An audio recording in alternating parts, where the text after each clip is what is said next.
Bienvenue dans cette émission, mesdames, messieurs. Merci pour votre fidélité. Très heureuse de vous savoir très nombreux en train d'attendre notre rendez-vous de chaque vendredi. C'est déjà votre émission qui commence.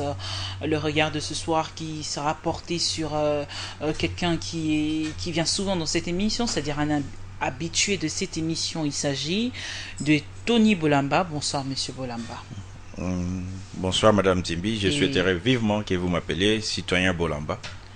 Citoyen Bolamba, désormais comme vous voulez, hein, cela n'exclut pas le fait que vous soyez monsieur. Napoléon disait faites-vous appeler monsieur, mais soyez citoyen. Comme moi je suis un citoyen, je souhaiterais vivement être un citoyen ce soir. Alors, monsieur Bolamba, vous êtes président du Mouvement pour le Congo, oui.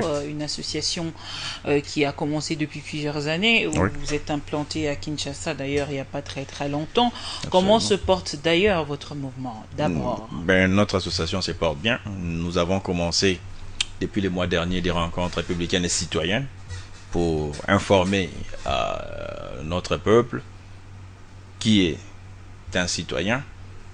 Qu'est-ce que c'est la République? Sensibiliser sur les valeurs républicaines afin que chacun de nous puisse savoir que dans la Constitution, nous avons des droits, mais nous avons aussi des devoirs.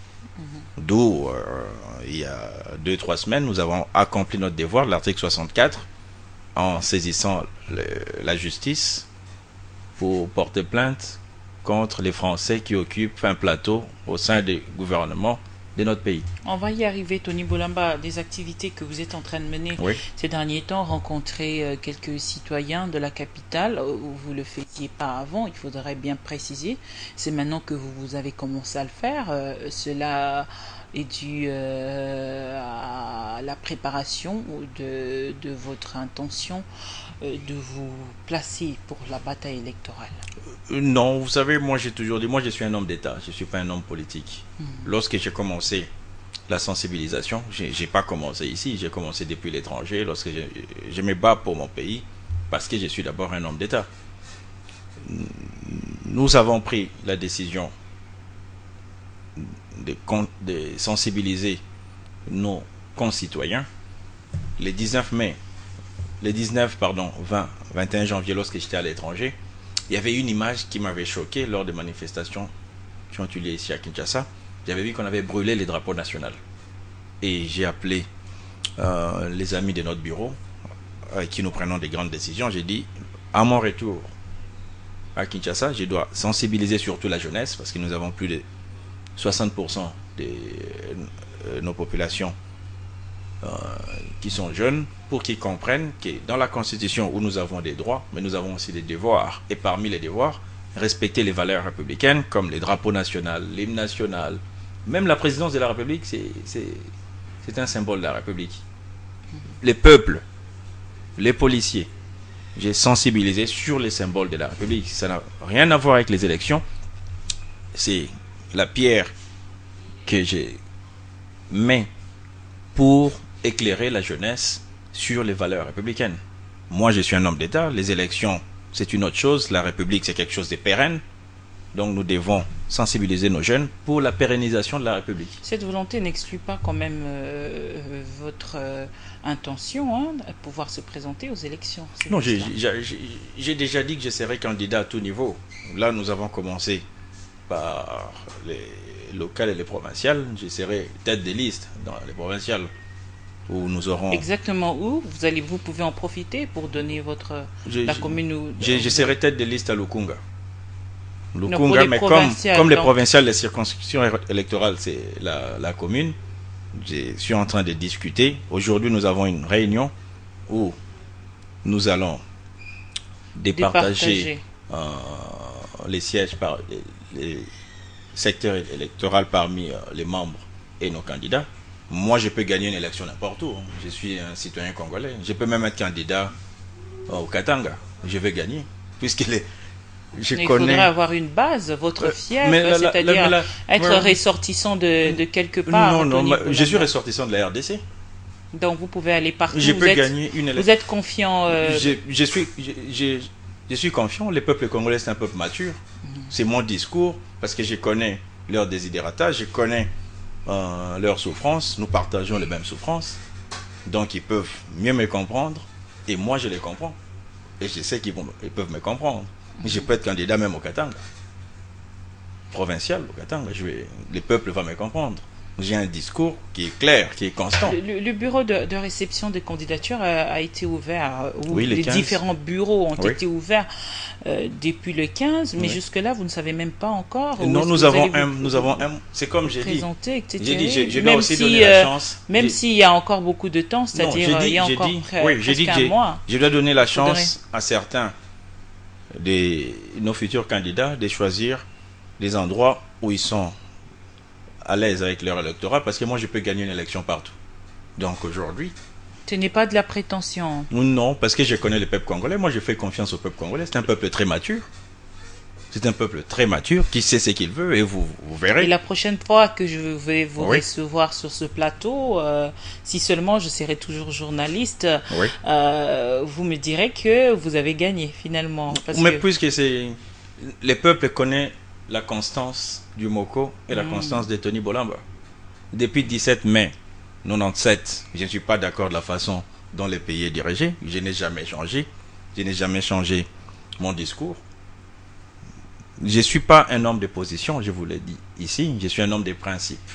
Donc, par principe, 17 mai 97, à ce jour, j'ai 18 ans de contestation. J'aime pas trop les mots opposition. Le peuple connaît mon esprit constant.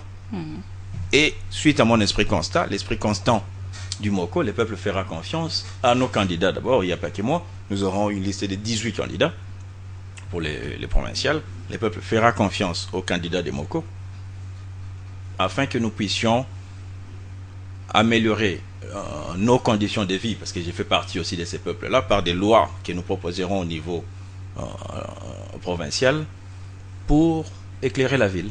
Pour éclairer la ville, Tony Bolamba, est-ce que vous pensez qu'il y aura toujours élection? Parce que certains esprits, pas seulement pessimistes, mais aussi quelques esprits réalistes et avertis, sont en train de maintenir leur thèse selon laquelle il n'y aura pas élection au regard justement de ces différentes contraintes, mais aussi il y a l'état de santé du président de cette commission électorale nationale indépendante qui pose encore problème. Vous êtes confiant qu'il y aura bel et bien élection, c'est-à-dire toutes les étapes prescrites par le calendrier seront-elles respectées? Mais je ne pense pas. Je vais prendre beaucoup plus la dernière question qui m'écoeure, je peux dire ainsi. Pourquoi on doit conditionner la survie d'un État ou d'une république ou d'une institution par rapport à un homme? Moi, je suis ici. Et demain, comme j'ai toujours dit sur ces plateaux, la vie appartient à Dieu. Si Dieu m'appelle demain, Moko sera toujours là. Raison pour laquelle nous sommes d'ailleurs différents, je pense, d'autres organismes. Nous inculquons plus à nos amis qui sont avec nous les valeurs et l'idéologie. Donc moi, je peux vous n'êtes pas victime de ce fléau d'individualisme. Non, moi je peux ne pas être là. Hein. Notre association continuera. Je peux ne pas être là. Donc ceux de nos amis qui sont encore pessimistes, nous, les plus importants pour nous, nous irons déposer nos candidatures d'ici la semaine prochaine et nous allons nous préparer pour aller aux élections. L'essentiel, c'est ça. Pour nous, nous irons à l'essentiel. S'il y a autre chose ou la révision du calendrier consensuellement avec d'autres partis, nous prendrons part, mais le plus important pour nous est que nous déposions toutes nos listes dès la semaine prochaine. Nous déposerons nos listes parce que c'est le moment de vérité pour nous. Vous avez dit s'il y aura justement des discussions par rapport à l'adoption d'un calendrier consensuel. Donc vous serez prêt à faire marche en arrière, c'est-à-dire demi-tour lorsque vous allez déposer déjà vos candidatures. Oui, c'est pas question de faire marche en arrière. Parce que ceux-là, ils veulent pas déposer leur candidature parce qu'il y a beaucoup d'écueils qu'ils ont constatés. Nous irons déposer parce que les calendriers bien établis. 19, 20, 21 janvier, les enfants sont morts ici, les peuples. Il y a eu des morts ici parce que nous avons voulu de ces calendriers global. Dès lors que ce calendrier global nous a été donné, nous nous sommes préparés afin que nous répondions à l'essentiel, qui est nos dépôts de candidature, attendre le moment de battre campagne pour battre campagne. Si consensuellement, après, on doit réaménager les calendriers, nonobstant que nous déposerons nos candidatures, nous allons toujours échanger. Moi, je ne me dédie pas. J'ai toujours dit, à chaque fois qu'on nous donne l'occasion de parler pour la République, pour les biens de la République, nous devons parler entre nous. Je dis bien, si nous arrivons à ces stades-là, nous irons échanger avec nos compatriotes fraternellement, parce que nous sommes tous des citoyens congolais, et notre point commun, c'est les Congos et les peuples congolais. Et le dialogue prôné par l'UDPS aujourd'hui, justement, qui sera aussi presque essentiellement basé sur le processus électoral, êtes-vous prêt aussi à y participer finalement? Nous avons les calendriers. Si il y a certaines incompréhensions qui persistent et que tous les camps, que ce soit les pouvoirs, l'opposition et la contestation comme nous, acceptons d'échanger, pourquoi pas? Vous, personnellement, vous ne voyez pas les couacs que les autres voient au sein de ce calendrier, c'est-à-dire plusieurs dans la vie, il faut toujours aller à paradoxes, l'essentiel. plusieurs contradictions dans la vie, qu'il il y faut a. aller à l'essentiel. L'essentiel pour nous était que nous ayons les calendriers globaux. Peu importe les conditions, même s'il est pourri ce calendrier, j'ai dit ici vous que acceptez quand les même Mali d'y avaient aller. organisé les élections, Kidal était occupé. L'Irak a organisé les élections, Tikrit était... On parle du contenu, désordre. on parle du contenu du calendrier, Monsieur Boulamba. Mais Le contenu du calendrier qui peut prévaloir justement ou qui peut finalement... Oui, nous allez-y. connaissions... Les 19, 20, 21 janvier, qu'est-ce que nous avons réclamé? Nous avons réclamé les calendriers globaux. Mais ça, vous venez déjà de le dire. Oui, le calendrier global le calendrier global, il est là. Il y a d'autres gens qui pensent que aujourd'hui, ce calendrier a été publié sous pression, justement. Voilà pourquoi on a mis plusieurs problèmes dedans. C'est-à-dire que c'est une sorte de bombe à retardement, ce calendrier. Je ne sais pas si ce calendrier a été publié sous pression. Bon, la pression populaire, puisque les peuples étaient dans la rue. Mais c'est vous-même qui venez aussi de le dire, aussi, d'une manière ou d'une autre. La pression ou les différentes pressions, les pressions peut-être venaient des parts et d'autres. On a obtenu l'essentiel, nous irons aux élections. Nous nous préparons en tout cas pour aller aux élections. C'est les moments de vérité pour nous d'ailleurs. Et si à la fin vous êtes déçu, vous n'allez pas revenir pour parler et pour réclamer, parce que c'est les débuts d'un processus déterminent la conclusion. Moi je suis un homme d'État. Ce que j'ai fait pour mon pays, ce que j'ai fait pour les Congos, ici ou ailleurs, ce n'est pas parce que je suis ministre, député, tout ça, je continuerai à être un homme d'État jusqu'à la fin de mes jours. Un homme d'État, je pense à la génération future. Un homme politique, un politicien, pense aux élections. L'élection ne détermine pas mon combat politique. C'est la République qui me donne des obligations à la servir. C'est une obligation pour moi en tant qu'homme d'État. Alors, la publication de la procédure de dépôt de candidature respecte déjà toutes les 26 provinces, c'est-à-dire qu'il y a eu déjà découpage territorial d'une manière administrative aujourd'hui. Donc, êtes-vous rassuré qu'il n'y aura pas de problème justement concernant ces processus de découpage territorial qui va de pair avec le processus électoral? Jusqu'à ce jour, il n'y a pas encore de problème. Moi, je ne peux pas avoir des préjugés sur les autres, j'attends.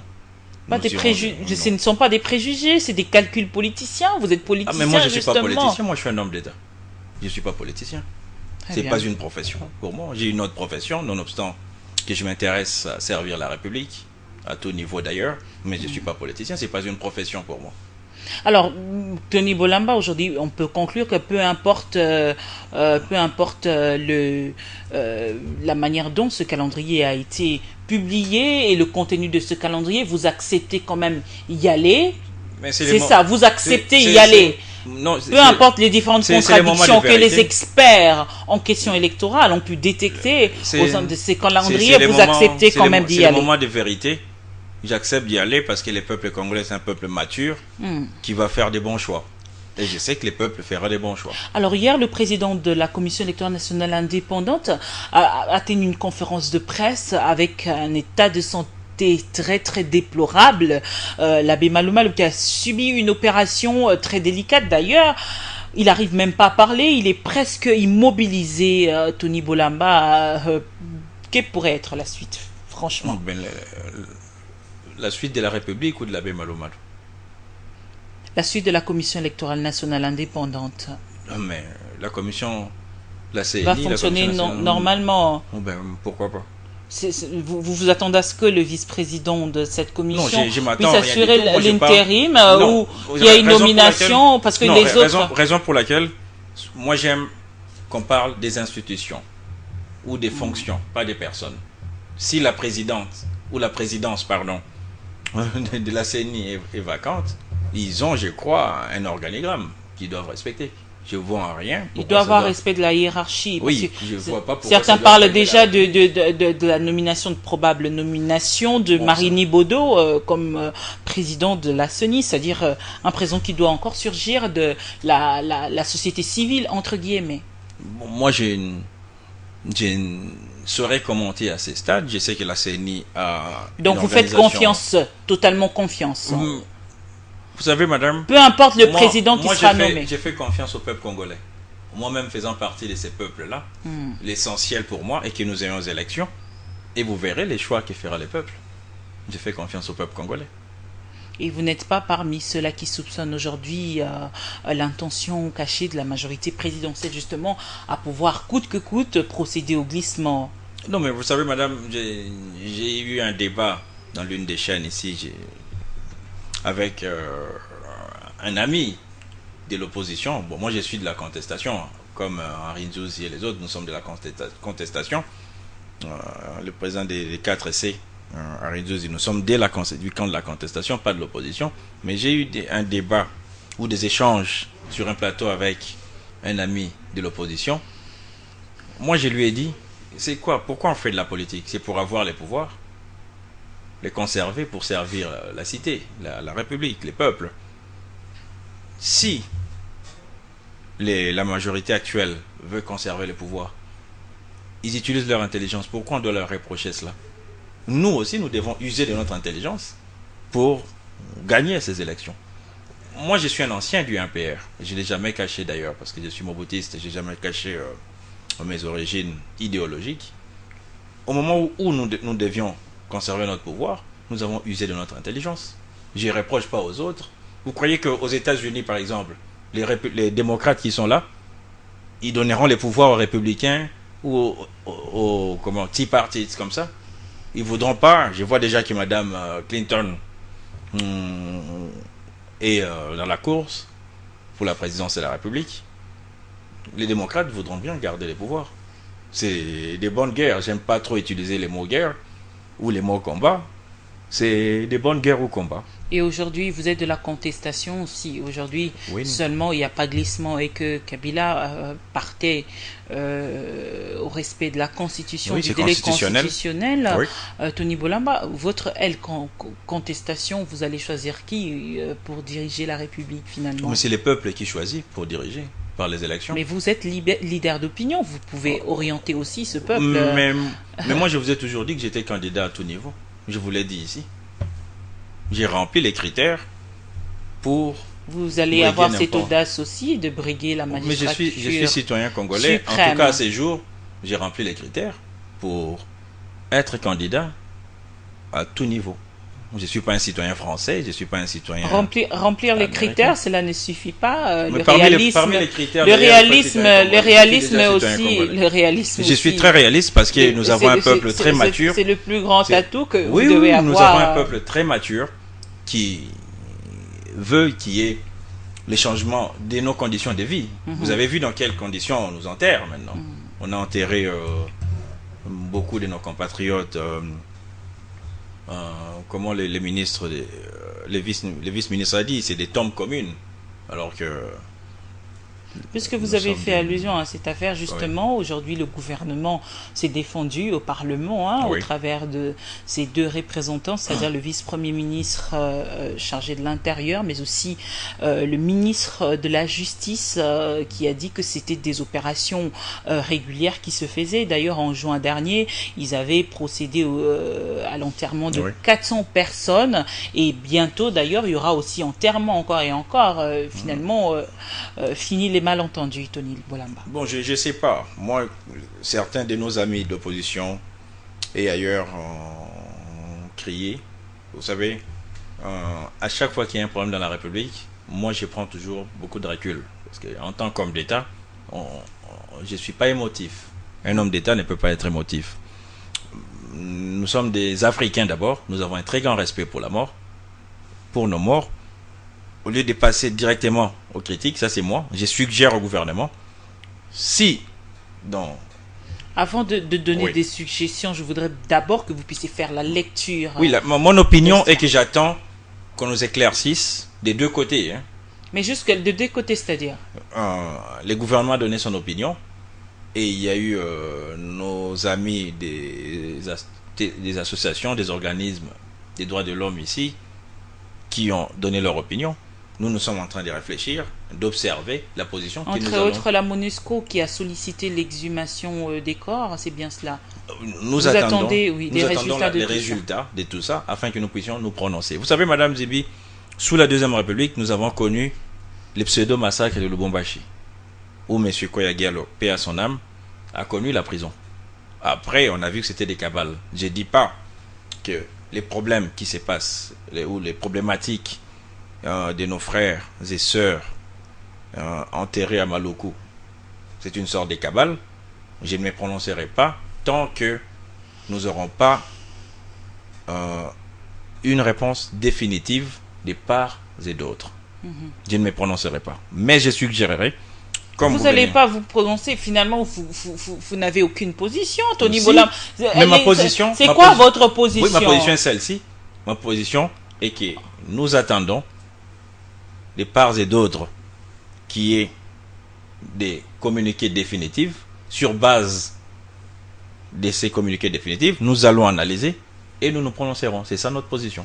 Allez-y avec des suggestions. Et je suggère d'ailleurs, comme vous venez de dire, que bientôt il y aura encore des enterrements de nos frères collectifs en difficulté. Moi je suggère, à chaque fois qu'il y a ces gens, avant qu'il y ait ces gens d'enterrement, que le gouvernement puisse communiquer à la télé. Nous sommes des Africains. Est-ce que cela est prévu par la loi ou cela devait se dérouler dans des circonstances très discrètes? Quand je parle de la République, c'est la Respublica. Nous sommes tous membres de ces pays, de cette République. Même si ce n'est pas prévu par la loi, nous sommes des Africains. Nous avons un très grand respect pour nos morts et je suggère au gouvernement, le vice-ministre de l'Intérieur, s'il me suit ce soir, ministre de la Justice et tous ceux qui sont concernés dans ces genres de dossiers, à chaque fois, une semaine avant ou 10 jours avant de faire des enterrements communs, qu'on informe la population. Nous, les Africains, par le respect que nous avons pour nos morts, on peut au moins faire des collectes des fonds pour donner, ne fût-ce que des cercueils. Cela n'est pas prévu par la loi, finalement, mais c'est ça le problème. C'est la suggestion. Oui. Je donne une suggestion. Pourquoi il y a des jurisprudences en matière de droit? Vu qu'il y a les jurisprudences, on crée des jurisprudences pour s'adapter. Pour donner des possibilités. Pour faire évoluer les droits. Très bien. Donc moi je suggère, si prochainement ils souhaiteraient enterrer nos frères et sœurs partis dans les conditions matérielles difficiles, qu'on donne des communiqués, nous allons faire des collectes des fonds afin que nous puissions leur donner au moins un repos éternel assez décent. Assez décent. Parce que de toute façon, nous sommes tous des indigents. Nous avons quelle politique sociale dans ces pays? Nous avons quelle politique sanitaire? Parlons de ce mot indigent, justement. Nous avons quelle politique scolaire? Un mot prononcé par le vice-premier ministre, ministre de l'Intérieur. Tout à l'heure au début, vous m'avez appelé messieurs, moi je disais que j'étais citoyen. Je vous autorise d'ailleurs à m'appeler citoyen indigent Bolamba. Alors, Monsieur Bolamba, comme on vient de le dire tout à l'heure, le vice-premier ministre, ministre de l'Intérieur, a parlé justement du mot indigent, qui a reconnu qu'il y a beaucoup de lacunes justement par rapport à cette procédure, mais il a suggéré, c'est-à-dire il a fait aussi une proposition d'une manière en se questionnant aussi, c'est-à-dire ne doit-on pas procéder à la dépénalisation de l'avortement en République démocratique du Congo, parce que parmi ce corps-là, on a trouvé les corps de plusieurs bébés abandonnés. Bon, une loi, une constitution doit toujours évoluer selon les mœurs, selon les circonstances et les temps. Nous sommes un pays laïque, excusez-moi. Moi, en tant que catholique, permettez-moi, excusez-moi de parler de ma religion, je ne suis pas pour. Là, ça n'engage que ma religion. Ça n'engage pas l'État. Nous sommes un État laïque, mais moi, ma religion catholique ne me l'autorise pas. Donc l'avortement, c'est pas possible. Donc c'est quelque chose Non, aussi moi je de suis très... catholique. Ok. Je suis un très grand défenseur de la laïcité, un très grand défenseur des ouvertures d'esprit, mais ma religion catholique n'autorise pas. C'est là. Bon, après, ça dépendra, ça peut faire un débat au sein du On Parlement. va Pour On va fermer cette parenthèse pour évoluer finalement. évoluer. La Belgique avait promis 1,5 million pour justement procéder à la facilitation des enquêtes Tony Bolama. 1,5 million, c'est quand même beaucoup, hein, donc d'où la nécessité d'avoir des résultats crédibles à la finalité. Bon, nous ne sommes pas, ou nous ne serons pas parmi les enquêteurs. Nous attendons, c'est que les enquêteurs, ou c'est que Le gouvernement a affirmé, au travers de son porte-parole du gouvernement, que ces enquêtes seront menées diligentées que par le gouvernement congolais lui-même. Bon, nous sommes un pays souverain. Nous sommes un pays souverain, mais nous dépendons beaucoup des aides de l'Union européenne, tout ça. J'ose croire d'ailleurs que les bâtiments où siègent les ministères de la Justice a été financé par l'Union européenne. Donc, je ne vois pas comment on va aller prier à l'église et refuser l'Esprit Saint. La proposition de la MONUSCO par rapport à l'exhumation des corps, vous la soutenez ou pas? Bon, j'attends que les gouvernements et la MONUSCO puissent être... Vous soutenez-vous sa proposition ou pas? La proposition de la MONUSCO? C'est une proposition. Je venais de dire ici. Une bonne ou une mauvaise, ou elle est inopportune? Bon, en tant qu'Africain, nous respectons nos morts. Je peux dire que c'est une mauvaise. Mais en tant que républicain, je peux dire aussi que c'est une bonne décision. Raison pour laquelle que chacun des camps puisse faire avancer les choses pour nous permettre d'avoir une position. Donc je ne soutiendrai ni l'un ni l'autre. Donc vous attendez finalement les résultats. Vous ne partagez pas aujourd'hui le point de vue des certains qui pensent que c'était aussi les morts des événements du 19, 20 et 21 janvier dernier. Bon, Madame Zimbi, à ces niveaux aussi, je ne saurais me prononcer. Je vais me fixer sur ce que je venais de dire. Nous attendons de part et d'autre que chacun détermine une position. Nous analyserons, parce que nous avons quand même les common sense, nous avons la conscience et les sens des réflexions, et nous nous prononcerons. Alors finalement, aujourd'hui, quelques avertis pensent que c'est une sorte de pression aujourd'hui que la communauté internationale est en train de faire sur Joseph Kabila pour objectif de charger son casier judiciaire, justement au regard de la fin de son mandat, Tony Bolama. Mais pourquoi on doit charger les casiers? Je ne parle pas du cas de la RDC. Pourquoi on doit tout le temps charger les casiers judiciaires des présidents africains? Je ne parle pas que de la RDC. Moi, je parle en tant que moboutiste. 93, 94, 95, il y a eu beaucoup de choses, beaucoup de cabales qui se sont passées dans ces pays. Je ne suis pas d'accord la façon dont certains de nos chefs d'État africains sont traités. Certains de nos chefs d'État africains. Ça doit nous donner aussi des sujets à réflexion. Une sorte de machination politique, non, finalement. Je ne parlerai pas des machinations. Je dis seulement que je suis pas après la pression que cette communauté internationale a mise sur le gouvernement congolais de pouvoir procéder à la publication du calendrier global, il y a eu l'appel de Obama. Obama qui sait déjà que Kabila ne s'est jamais prononcé sur bon, moi, je sais son pas intention s'il va partir ou pas, mais qui le rappelle quand même à l'ordre en disant que non, vous devez respecter le délai constitutionnel. Et puis découverte de la fosse commune, finalement tous ces événements se riment à quoi? Quand le président américain a appelé son homologue, moi j'étais pas là, donc je ne me prononcerai pas sur ça. Les plus importants. Soit vous êtes un homme d'État ou pas, vous étiez quand même au courant du communiqué rendu par la Maison Blanche. Soit vous suivez de près les événements du pays, soit non, Tony Bolamba, s'il vous plaît. Je suis de très près s'il vous plaît. Alors même le petit peuple est au courant de ça. Si vous dites que vous n'étiez pas là, finalement, je ne sais pas qu'est-ce que ce peuple doit conclure sur vous. Les plus importants pour nous est que nous ayons des élections, même présidentielles, en général, l'année prochaine, et que nous ayons l'alternance qui souhaite les peuples. C'est le plus important pour nous. Aller aux élections et respecter la volonté du peuple congolais. Bon, on a encore un an. Et constitutionnellement, le président de la République ne serait pas candidat. Il a déclaré d'ailleurs lui-même sur Jeune Afrique qu'il ne toucherait pas à la Constitution. Moi, vous savez, moi, je n'aime pas contredire les paroles des gens. Surtout lorsqu'une personne assume... Seuls les imbéciles ne changent pas. Non, non, Madame Zimbi, excusez-moi. La personne qui Joseph assume... Kabila a dit qu'il allait respecter la Constitution. Il n'a pas dit qu'il allait partir en 2016. Non, mais la Constitution dit... Mais cette même Constitution donne des possibilités. Cette même Constitution donne des possibilités de glissement. On va respecter d'abord la parole d'une institution, venant d'une institution. Après, nous verrons. Nous sommes là et on verra. Le président de la République des CPI avait déclaré, Jeune Afrique avec François Soudan, qu'il donnait sa parole même d'homme, d'un général, qui ne toucherait pas la Constitution. Pourquoi aller à l'encontre de la parole d'une personne tant qu'il n'a pas prouvé le contraire? Pourquoi?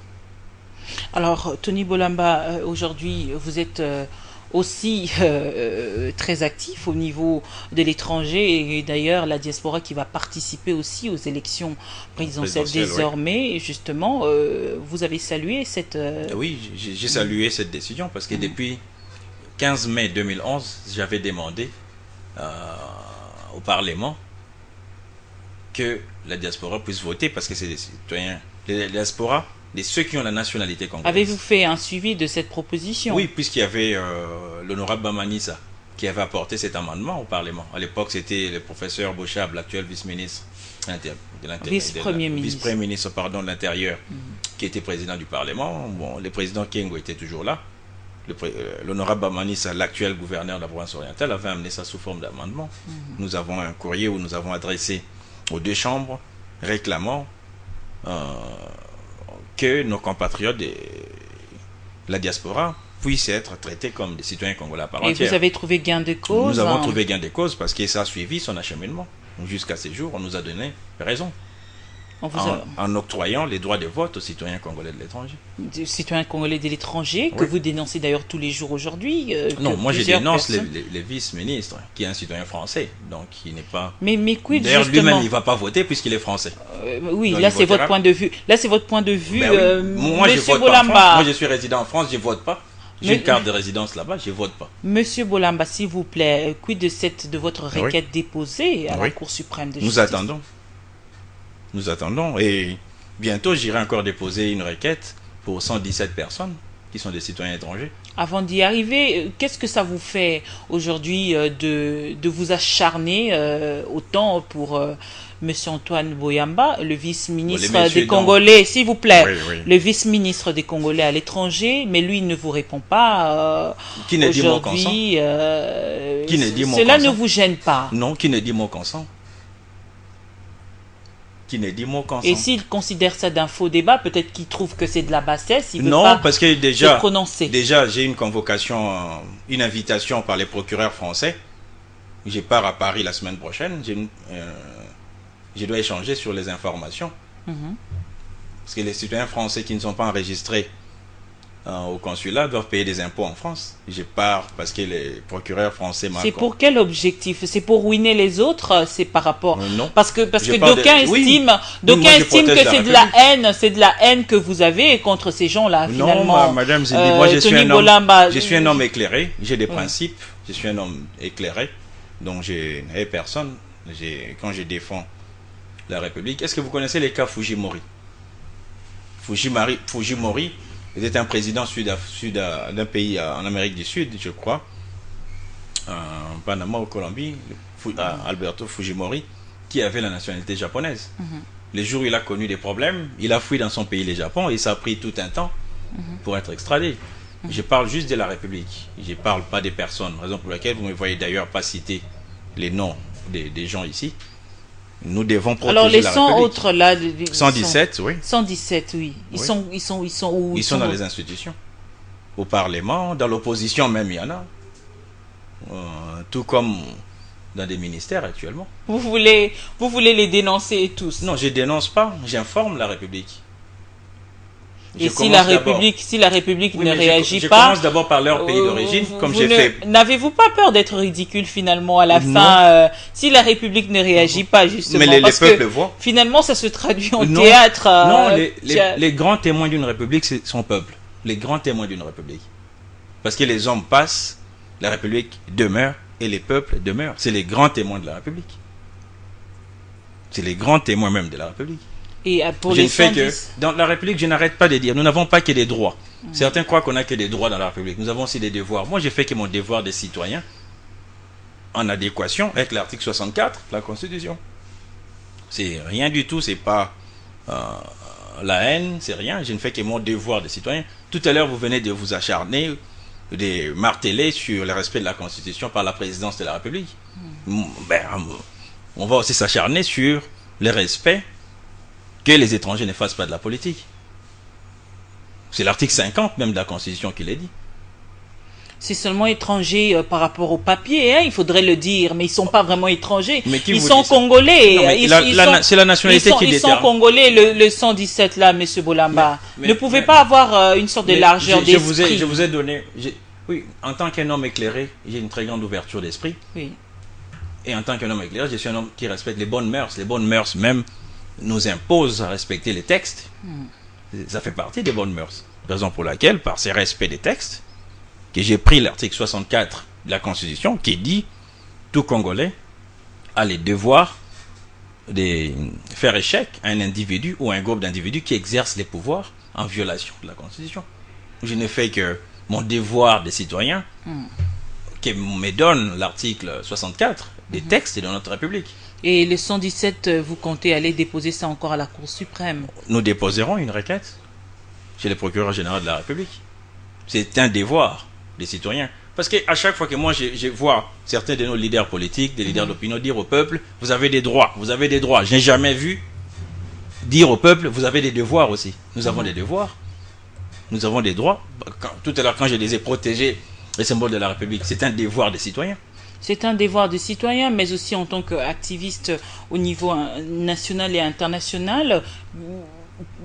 Quelle est votre réaction justement suite à l'agression dont a été victime l'ambassadeur de la République démocratique du Congo en France, qui a été victime d'une sorte d'agression? On lui a mis du ketchup sur la tête, etc. par nos frères combattants. Votre réaction par rapport à ça, votre point de vue? Soutenez-vous cela ou j'ai toujours dit que je condamne la violence d'où qu'elle vienne. Qu'elle vienne d'ici ou qu'elle vienne de mes frères et sœurs qui vivent à l'étranger. Dans le monde, nous ne devons pas vivre pour la raison, mais pour la compréhension. Ce qui s'est passé là-bas, je comprends. J'essaierai d'échanger avec certains de mes frères et sœurs là-bas parce que je me déplace bientôt pour l'étranger. Je comprends. Et ce qui se passe ici, je comprends. Peut-être leur façon de réagir a pour source certains comportements qui se passent ici chez nous. Ça influence leur façon de ce n'est pas peut-être, c'est bien cela. C'est ça la raison. C'est pas peut-être. D'où, dans les mondes, j'ai pour principe de vivre pour la compréhension et non pour la raison. Je comprends leur façon d'agir. En même temps, je peux condamner aussi les agissements qui se passent chez nous ici. Raison pour laquelle nous devons toujours créer un cadre de dialogue perpétuel afin que nous puissions faire évoluer. La motivation de leur démarche, c'était justement le 421 corps retrouvé à Maluku, cette affaire de tombe commune. Finalement, s'il vous plaît, voilà pourquoi ils sont allés faire du désordre à l'ambassade, etc. D'où nous devons attendre que les gouvernements se prononcent, et la MONUSCO et les autres organismes qui aimeraient bien prendre part à ces enquêtes se prononcent, afin que nous puissions, nous, de notre côté, nous prononcer.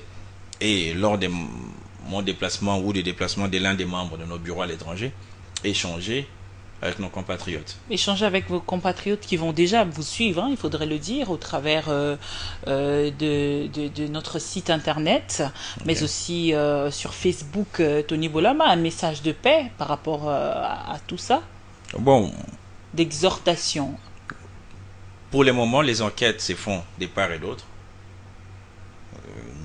Je pense, pour que nous apaisions les esprits, nous devons attendre que ça suive son cheminement pour que nous nous prononcions. Et je réitère encore ma suggestion au gouvernement.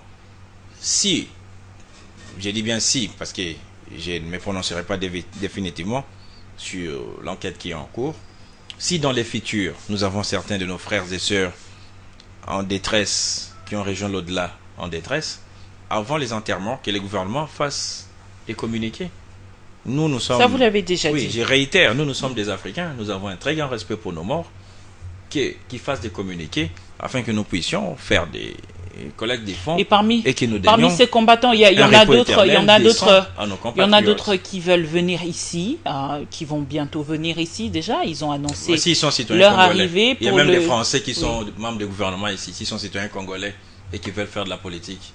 La Constitution leur donne pleinement l'autorisation. Pourquoi ils ne viendront pas? Ils ne risquent pas d'être victimes. Mais pourquoi? S'ils viennent, ils peuvent venir dans nos bureaux des citoyens, des républicains, nous contacter. Ils connaissent nos bureaux à Paris, puisque certains ont déjà contacté nos bureaux à Paris. Ici à Kinshasa, nous sommes là, nous sommes en ville, personne ne peut se perdre, pour que nous puissions parler de la République. Parler de la République? Parce que vous savez, Madame Zimbi, excusez-moi, le jour où j'ai été porté plainte chez les procureurs, les gens croyaient qu'on allait m'arrêter. La preuve, je suis là. J'ai vu un sujet belge qui a violé les enfants de chez nous, condamné à 20 ans. La preuve, moi, je fais confiance à la justice de mon pays et je sais qu'on me donnera raison. Il y a un citoyen belge qui a été condamné à 20 ans de prison pour viol.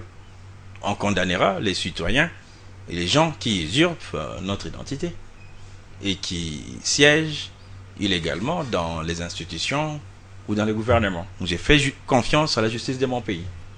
Mais pourquoi justement on n'est pas à venir avec vos amis combattants là qui vont venir, auprès de votre frère, le vice-ministre des Congolais à l'étranger, justement pour essayer de discuter. C'est ça en tant qu'Africain, c'est ça, avoir de l'élégance aussi politique, Tony Bolamba. Vous ne croyez pas qu'il y a des sujets plus importants? L'acharnement... Non, personne ne s'acharne sur qui que ce soit. Vous croyez qu'il n'y a pas de sujets importants que nous devons déborder ce soir, que ces problèmes-là? Ces problèmes-là, on a déjà porté plainte à la justice. Parlons des sujets plus importants de la République. Ça aussi, c'est très important. Parce qu'on ne peut pas quand même occuper des fonctions en violant la constitution d'un pays. Mais moi, j'estime que nous devons dépassionner. Je vous vois passionné dans ces débats-là. Moi, je ne suis pas un homme passionné, ni émotif. C'est votre point de vue. J'aime toujours assumer mes points de vue. Je l'assume. Nous devons parler des sujets un peu plus importants. Je ne sais pas s'il y a autre chose d'important. Si vous pensez que c'est moins important, c'est très important. C'est vous-même. Non, vous venez de dire on doit parler des sujets plus importants. Non, pour ce soir, parce que nous avons déjà évoqué. Non, mais c'est votre démarche, c'est vous qui avez commencé avec ce sujet d'Antoine Boyamba, c'est vous qui étiez venu avec ce dossier etc. Vous ne pouvez pas dire qu'aujourd'hui ça devient moins important. Non, ça suit son chemin, ça suit son cheminement. Non, là vous êtes en train de vous contredire. Non, je ne me contredis pas. Tony Bolamba, on va parler du dossier 17 mai 97, je ne suis pas d'accord de la façon dont le pays est gouverné. Jusqu'à présent, je continue de le dire. Je suis un homme de principe. Je ne dis pas que ce n'est pas quelque chose de très important. Tout à l'heure, vous voulez me passer à un autre sujet. Je souhaiterais vivement.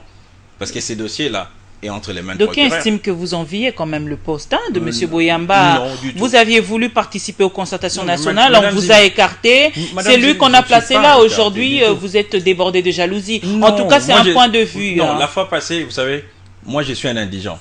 La dernière fois que j'ai vu M. Boyamba, je crois que c'était dans un vol Air France. Moi, en tant qu'indigent, il y avait les vice-présidents du Parlement. Nous étions tous en business class parce que je suis indigent. Les jours où j'aurai peut-être beaucoup de moyens. Est-ce que c'est important de donner ce détail? J'ai donné le détail pour que vous voyez que je n'en vis pas. Est-ce que c'est important de donner ce détail que vous étiez en business class? Est-ce que cela vous honore? Est-ce que cela élève les débats? Non, c'est juste pour dire que je l'en vis pas. Merci parce que vous avez répondu à la question. On va évoluer, Tony Bolamba. On va évoluer le dossier xénophobie en Afrique du Sud. Finalement, ça devient quoi finalement, Tony Bolamba? Moi, je regrette énormément. qui est nos frères sud-africains. Après la lutte apartheid pendant plusieurs années finalement. Parce que l'Afrique a beaucoup contribué à la libération de l'Afrique du Sud. Je prendrai à l'époque, nous au Zaïre, nous avions nos passeports où il était écrit noir sur blanc que les passeports étaient valides pour tout pays sauf l'Afrique du Sud à cause de sa politique d'apartheid. Lorsqu'il fut élu président de l'OUA, le président du Congo-Brazza, à l'époque, nous étions encore jeunes, avait fait une tournée mondiale pour sensibiliser les mondes sur les sujets sud-africains. Quand nos frères sud-africains se comportent de la sorte, ça me déçoit un peu. Ils ont un principe là-bas quand ils disent Ubuntu. Ubuntu. Oui, qui veut dire l'humain. Tout est centré dans l'humain, dans la fraternité. J'ose croire que les autorités sud-africaines rappelleront à nos frères et sœurs sud-africains les combats qu'a mené l'Afrique à leur côté pour qu'aujourd'hui qu'ils en soient où ils sont aujourd'hui. J'ose croire qu'ils feront ces rappels. Mais finalement, on parle d'une guerre entre le roi de Zulu, mais aussi Jacob Zuma, c'est-à-dire les différents points de vue qui se croisent, hein, Tony Bolamba. Oui, raison pour laquelle je souhaiterais vivement que les autorités sud-africaines rappellent la part qu'a pris l'Afrique dans la lutte, la libération de l'Afrique du Sud. Boko Haram, ce groupe qu'on dénonce tous les jours en Afrique, aujourd'hui, qui a sémé une sorte de terreur en Afrique. Tony Bolamba, Boko Haram aujourd'hui qui dit à Jacob Zuma de régler vite ce problème finalement, hein, d'arrêter de stopper avec la xénophobie. Pour une première fois quand même, il prend une bonne part ou une bonne décision. Il reste toujours mal vu ou quand même vous le soutenez par rapport à sa position. Boko Haram, c'est un mouvement nébuleux. Tout ce qui vient d'une nébuleuse, c'est-à-dire c'est des choses qui ne sont pas claires. Très bien. Donc, ils ont commencé par le terrorisme. Moi, je continuerai à les qualifier comme des bandits, des voyous. Même s'ils veulent distraire les débats, où sont les filles? Pourquoi ils ne parlent pas des enfants qui ont été enlevés et parler de la xénophobie? Certes, les problèmes sud-africains. Ces filles qui seront mariées, hein, désormais, oui. Hein, selon Boko Haram, aujourd'hui, qui sont devenus islamistes désormais aussi. Oui. Certes, il y a un problème actuellement en Afrique du Sud, mais moi, je ne me vois pas considérer la parole venant d'un bandit comme Shakirou, qui est le président de Boko Haram. Une toute dernière question. Le président de la République a instruit au vice-ministre des Congos à l'étranger justement de s'occuper de ce problème vite. Il y a beaucoup de nos frères combattants là-bas. Hein, finalement, est-ce qu'ils doivent... Non, de nos frères en Afrique du Sud. Oui. Est-ce que finalement, ils vont revenir ici facilement? Est-ce qu'ils ne doivent pas avoir peur et tout lorsqu'on instruit un Français de s'occuper des Congolais, peut-être qu'ils auront peur. Donc, bon, c'est encore ce débat. Monsieur Bolamba, merci d'avoir... Je ferai peut-être un déplacement en Afrique du Sud pour échanger avec mes frères là-bas. Moi, je voyage partout où il y a les Congolais. Je voyage partout, j'échangerai avec eux. Nous avons des amis à l'ANC partout. J'essaierai de voir de près la situation, ce qui se passe exactement, pour échanger avec nos amis. Merci Tony Bolamba d'avoir répondu à notre invitation. Mesdames, Messieurs, à vous également un grand merci de nous avoir suivis à cette émission que vous allez suivre en rediffusion demain à partir de 10h juste, mais aussi sur notre site internet www.dossierDafrique.com, sur la page Facebook Barbara Nzimbi officielle. L'émission de ce soir a reçu pour vous Tony Bolamba. Il est président du Mouvement pour le Congo, une association qui a commencé depuis très longtemps, qui reste constant avec un point de vue cohérent. Le plaisir a été pour moi de vous présenter cette émission. D'ici là, portez-vous bien. Je vous retrouve vendredi prochain. Ce sera avec le même plaisir. Bonsoir chez vous.